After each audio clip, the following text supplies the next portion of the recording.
మీ అందరి అభిమాన నాయకుడు, గొప్ప నటుడు, పున్నమి నాగు సినిమాలో నటనలో a commitment ఉండేనో Uyyalawada Narasimha Reddy cinema సందర్భంగా చేసిన నటనలో అదే కమిట్మెంట్. అంటే వారికి సినీ రంగంలో తొలినాళ్లలో అవకాశం వచ్చినప్పుడు ఈ అవకాశాన్ని జారవిడ్చుకోకూడదు, ఈ అవకాశం ద్వారా పైకి వెదగాలని, ఇండస్ట్రీలో నిలదొక్కుకోవాలని ఏ కన్విక్షన్తో కమిట్మెంట్తో వారు తన వృత్తిని చాలా గౌరవప్రదంగా కొనసాగించారో 46 సంవత్సరాల తర్వాత కూడా నటనలో వారి తపన ఈ రోజుకు అదే స్థాయిలో కనిపిస్తుంది. వారే మిత్రుడు చిరంజీవి గారు. నేను చాలామంది నటులు నాకు చాలామంది తెలుసు, ఎందుకంటే చాలా సంవత్సరాల నుంచి ఈ ప్రాంతంలోనే ఉండడం వల్ల 2 సినిమాలు 3 సినిమాలు హిట్ కాగానే ఇంకా వాళ్ళంత గొప్ప నటులు లేరని, వాళ్ళకి ఎవరు పోటీకి రారని భావిస్తుంటారు. కానీ 150 పైచిలకు సినిమాలలో గొప్పగా రాణించి జాతీయ స్థాయిలో అంతర్జాతీయ స్థాయిలో గుర్తింపు పొందిన చిరంజీవి గారిలో ఈ రోజుకు ఆ కమిట్మెంట్ ఉంది. ఆ కమిట్మెంటే వారిని ఇంత గొప్పగా రాణించే అవకాశం కల్పించింది.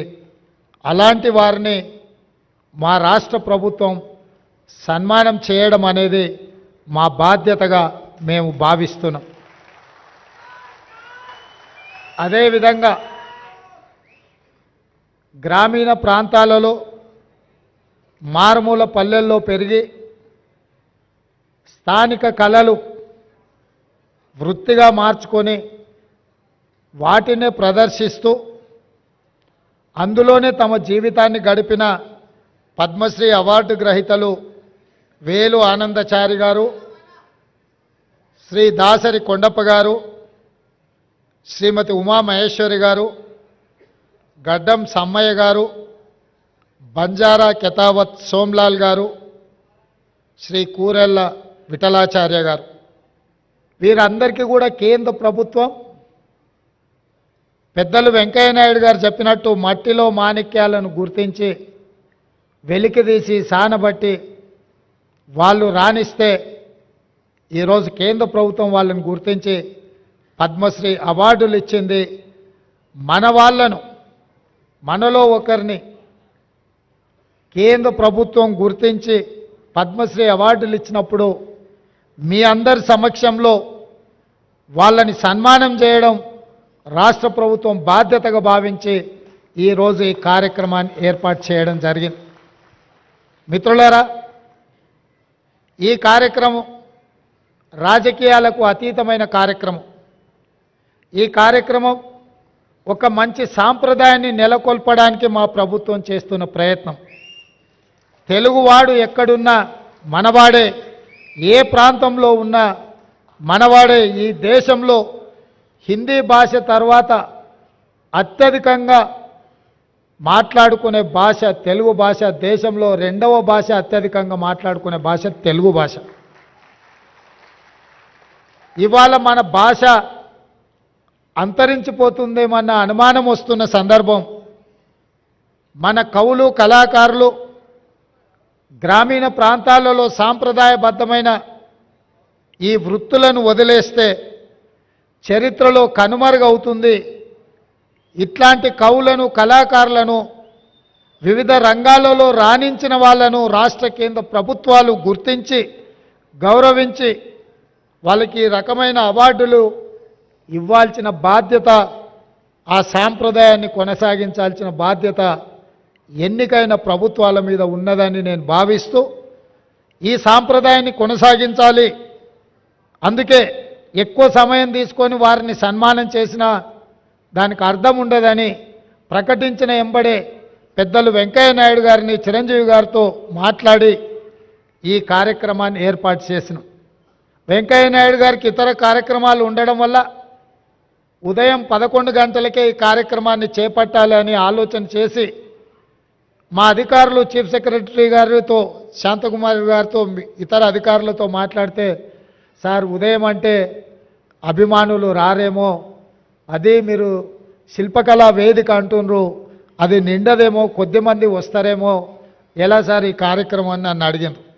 నేను వారికి ఒక మాట చెప్పిన, వెంకయ్య గారి పేరు, చిరంజీవి గారి పేరు మనం సన్మాన కార్యక్రమంలో పెడితే శిల్పకళా వేదిక నిండడానికి మనం ఎలాంటి శ్రమ పడాల్సిన పని లేదు, ఆందోళన పడాల్సిన పని లేదు.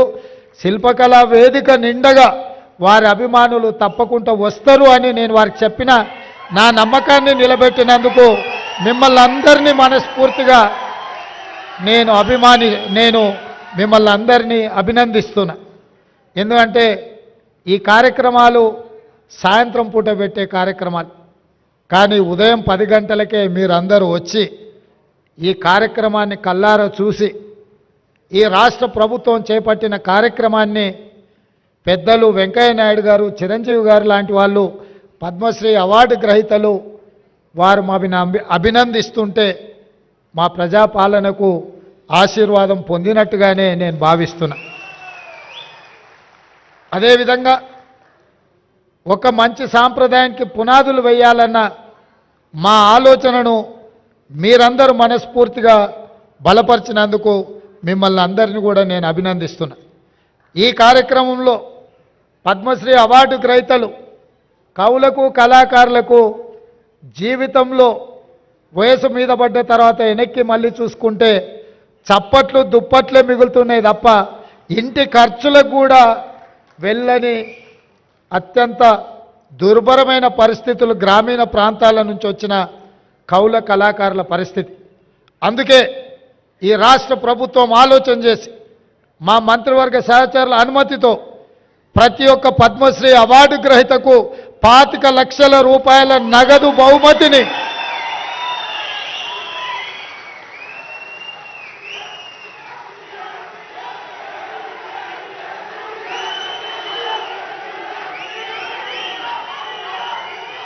రాష్ట్ర ప్రభుత్వం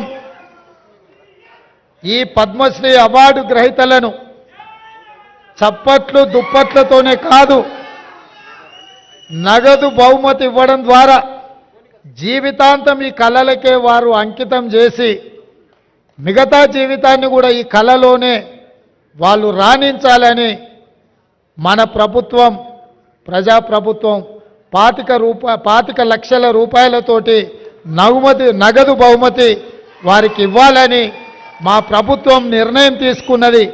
ఈ వేదిక మీదనే పెద్దలు వెంకయ్య నాయుడు గారు, మిత్రులు చిరంజీవి గారి చేతుల మీదుగా వారికి ఆ నగదు బహుమతిని ఇవ్వాల్సిందిగా వారికి విజ్ఞప్తి చేస్తున్నా.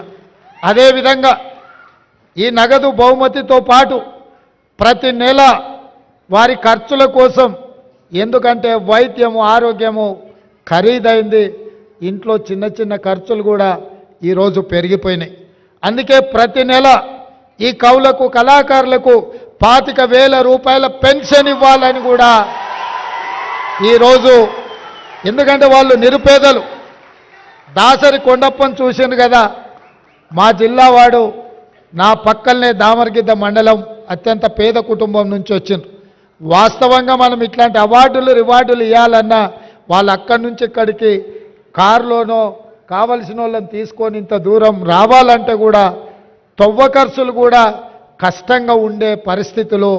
ఇట్లాంటి పరిస్థితుల్లో వీళ్లను గౌరవించడం, వారికి ప్రతి నెల 25,000 రూపాయల పెన్షన్ ఇవ్వాలన్న ఆలోచన మా పెద్దలు హనుమంతరావు గారి అనుమతితోటి వారికి ప్రతి నెల 25,000 రూపాయలు ప్రభుత్వం నుంచి పెన్షన్ లాగా వారికి ఇవ్వాలి అని చెప్పి మా ప్రభుత్వం నిర్ణయం తీసుకున్నది.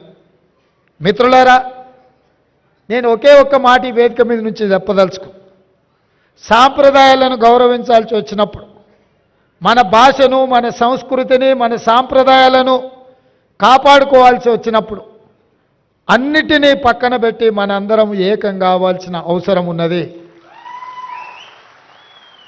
మనం అలా కలిసిపోయి కార్యక్రమాలను చేపట్టకపోతే కాలగర్భంలో మన భాష మన సంస్కృతి కలిసిపోయి ఒకప్పుడు తెలుగు భాష ఉండే, ఒకప్పుడు ఇలాంటి కవులు కళాకారులు ఉండే అని లైబ్రరీలో చదువుకునే పరిస్థితులు వస్తాయి. అలాంటి పరిస్థితులు రాకుండా ఉండాలి అని అంటే రాజకీయాలకు అతీతంగా సాంప్రదాయాలను కాపాడడానికి మనమందరం కూడా కృషి చేయాల్సిన అవసరం బాధ్యత ఉన్నది అని చెప్పి నేను భావిస్తున్నా. తప్పకుండా పెద్దలు వెంకయ్య నాయుడు గారు చెప్పకనే కొన్ని అంశాలను వారు ప్రస్తావించారు. ఎందుకంటే నేను విద్యార్థి దశ నుంచి వారు మాకు బాగా తెలుసు. వారి దృష్టిలో విద్యార్థి దశ నుంచి నేను ఉన్నప్పటి నుంచి కూడా వారి దృష్టిలో నేను ఉన్నాను. అక్కడి నుంచి ఇక్కడి వరకు రాజకీయ పరిణామ ఎదుగుదల వారు చూస్తూనే ఉన్నారు. వారు అందరికీ చెప్పినట్టుగా వేదిక మీద ఉన్న మాకందరికి కూడా చెప్పిండని నేను భావిస్తున్న. భాష విషయంలో, భావం విషయంలో, ప్రజా సమస్యల పరిష్కారం విషయంలో ప్రజలలో ఉండి నిత్యం ప్రజా సమస్యల మీద ప్రజల తరఫున కొట్లాడితే గుర్తింపు, గౌరవము, హోదా అనేది ఆటోమేటిక్ వస్తుందని వారు ఈ వేదిక మీద నుంచి చెప్పినరు. ఇది రాష్ట్రంలో రాజకీయాలలో రాణించాలనుకునే వాళ్ళు తప్పకుండా రాజకీయాలకు రావాలి. ఎందుకంటే ఈ రాష్ట్రాన్ని, కేంద్రాన్ని బలమైన రాష్ట్రంగా, దేశంగా నిర్మించుకోవాలి అనుకుంటే బలమైన నాయకత్వం ఉండాలి, దేశం పట్ల భక్తి ఉండాలి. రాష్ట్రం అభివృద్ధి పదం నడిపించడంలో మనందరం కలిసికట్టుగా ముందుకు వెళ్ళాలి. అట్లా చేసుకున్నప్పుడే ప్రపంచ దేశాలతో మనం పోటీ పడి దేశాన్ని అభివృద్ధి పదం వైపు నడిపించే అవకాశం ఉంటుంది. తప్పకుండా మీ ఆలోచనలు, ఎందుకంటే 1978లో విద్యార్థి దశ నుంచి మీరు మొదటిసారి ఎమ్మెల్యేగా ఎన్నికై కీర్తిశేషులు జైపాల్ రెడ్డి గారు అంతకంటే ముందే 3 సార్లు ఎమ్మెల్యేగా అయినా మీరిద్దరూ ఆనాటి ఉమ్మడి ఆంధ్రప్రదేశ్లో జంట కౌలలాగా ప్రతిపక్షంలో ఉండి పాలకుల మీద పదునైన భాషలో పదును ఉండాలి, సమస్యను సృష్టించే విధంగా ఉండాలి. అలాంటి భాషతోని సమస్యని లేవనెత్తి ప్రభుత్వం యొక్క ఆలోచన విధానంలో మార్పు తీసుకురావడానికి ఆ రోజు మీరు ఈ కార్యక్రమం మొదలుపెట్టి అక్కడి నుంచి ఉపరాష్ట్రపతి వరకు మీరు ఎదిగినరు. వివిధ దశలలో మీ పోరాటాలు ఈ ప్రాంత ప్రజలు, దేశ ప్రజలు చూసినరు. ఒక్క విషయం నేను మిత్రులకు చెప్పదలుచుకున్నా, నాకు తెలిసి దేశం నలుమూలల రోడ్డు మీద ప్రయాణం చేసి ఎక్కువ సభలలో పాల్గొన్న నాయకులను ఒకవేళ లెక్కిస్తే వెంకయ్య నాయుడు గారే ముందు వరుసలో ఉంటారు, మొదట ఉంటారని నేను భావిస్తున్నా. వారు జీవితంలో ఏ ఒక్క రోజు కూడా విశ్రాంతి తీసుకున్నట్టు నాకు తెలియదు. దేశం నలుమూలల ప్రజా సమస్యల మీద వారు ఎన్ని వందల కిలోమీటర్లున్న రోడ్డు ప్రయాణం చేసి తప్పకుండా కార్యక్రమాలను పిలిచిన ప్రతి కార్యక్రమానికి సమయానికి హాజరవ్వాలన్న ఆలోచనతోటి వారు సేవలు అందించినరు. వారు ఈ దేశానికి రాష్ట్రపతి అవుతారని నేను భావించిన. భవిష్యత్తులో ఆయన ఉపరాష్ట్రపతి తర్వాత రెండవ తెలుగువాడుగా ఆనాడు నీలం సంజీవరెడ్డి గారు రాష్ట్రపతి అయినరు. వెంకయ్య నాయుడు గారు కూడా ఈ దేశానికి రాష్ట్రపతికి ఎదగాల్సిన అన్ని అర్హతలు ఉన్నాయి. తప్పకుండా వారికి అవకాశం వస్తుందని నేను భావిస్తున్నా, రావాలని నేను కోరుకుంటున్నా. ఎందుకంటే ఢిల్లీలో మన తెలుగు వాళ్ళ లీడర్షిప్ అనేది కొంత తగ్గినట్టుగా కనిపిస్తుంది. ఎందుకంటే పార్లమెంట్ సభ్యులు చాలామంది వ్యాపకాలు ఉన్నోళ్ళు ఎక్కువ మంది వస్తున్నారు. ప్రజా సమస్యల మీద అవగాహన ఉండి అవసరం అనుకుంటే జాతీయ స్థాయిలో ఇతర నాయకులనైనా పిలిపించి మాట్లాడగలిగిన శక్తి సామర్థ్యాలు ఉన్న నాయకత్వం తగ్గుతున్నట్టుగా కనిపిస్తుంది. రేపు జరగబోయే పార్లమెంట్ ఎన్నికల్లో అలాంటి నాయకత్వాన్ని ఎన్నుకుంటే ఢిల్లీలో మన వాళ్ళు ఎవరైనా వెళ్తే పార్టీలకు అతీతంగా ఏదైనా సమస్య తీసుకొని వెళ్ళినప్పుడు చెప్పగలిగి మాట్లాడగలిగిన నాయకత్వం ఉండడం అవసరం ఉంది. రాబోయే పార్లమెంట్ ఎన్నికల్లో అలాంటి నాయకులను గెలిపించాల్సిందిగా కోరుకుంటూ మీ అందరి దగ్గర సెలవు తీసుకుంటున్నా. ధన్యవాదాలు మిత్రులారా. ధన్యవాదాలు సార్. గౌరవనీయులైన ముఖ్యమంత్రి గారు, గౌరవనీయులైన వెంకయ్యనాయుడు గారు, చిరంజీవి గారి చేతుల మీదుగా ఈ 25 లక్షల రూపాయల ఆర్థిక సహాయాన్ని కళాకారులకు అందింపజేస్తారు. ముందుగా స్థపతి వేలు ఆనందచారి గారు. పెద్దలను సన్మానించుకోవటం అంటే పెద్దల ఆశీస్సులు అందుకోవటమే అన్నారు ముఖ్యమంత్రి గారు.